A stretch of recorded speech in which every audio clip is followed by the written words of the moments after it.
Hi, welcome to Homely Cooks and Bakes. இன்றைக்கி எப்படி healthy red sauce pasta பண்ணலான்னு பார்க்கலாம்.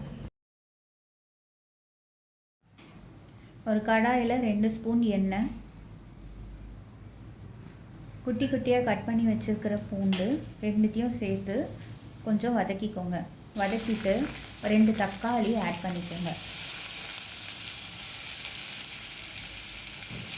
தக்காளியோடு சேர்த்து கட் பண்ணி வச்சுருக்கிற ரெட் கேப்சிகமையும் சேர்த்து நல்லா வதக்கி விட்டுக்கோங்க. கொஞ்சமாக தண்ணி ஊற்றி தக்காளியை வேக வச்சுக்கோங்க. கொதிக்கிற தண்ணியில் கொஞ்சமாக உப்பு போட்டு பாஸ்தாவை நல்லா வேக வச்சுக்கோங்க.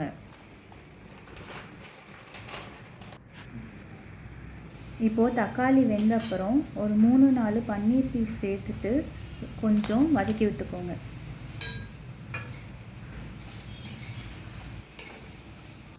தக்காளி வெந்த அப்புறம் கொஞ்ச நேரம் ஆற விட்டு மிக்ஸி ஜாரில் சேர்த்து நல்லா அரைச்சிக்கோங்க. தக்காளி தோலை ரிமூவ் பண்ணிவிட்டு அரைங்க. இப்போது கடாயில் 2 ஸ்பூன் எண்ணெய் ஆட் பண்ணிவிட்டு கட் பண்ணி வச்சுருக்கிற வெங்காயத்தை நல்லா வதக்கிக்கோங்க. மீன்வயல் பாஸ்தா இப்படி நல்லா வெந்திருக்கணும்.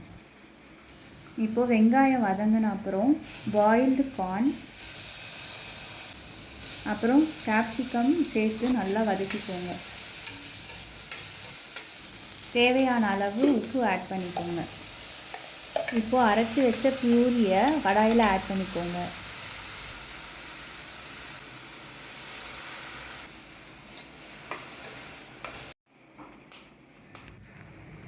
இப்போது ஒரு கொதி வந்த அப்புறம் கொஞ்சமாக காஷ்மீரி சில்லி பவுடர், ஆரிகானோ,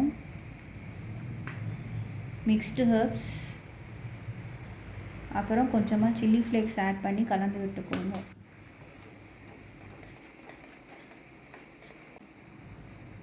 இப்போ வேக வச்ச பாஸ்தாவை ரெட் சாஸில் ஆட் பண்ணிக்கோங்க. ஹெல்த்தியான ரெட் சாஸ் பாஸ்தா ரெடி.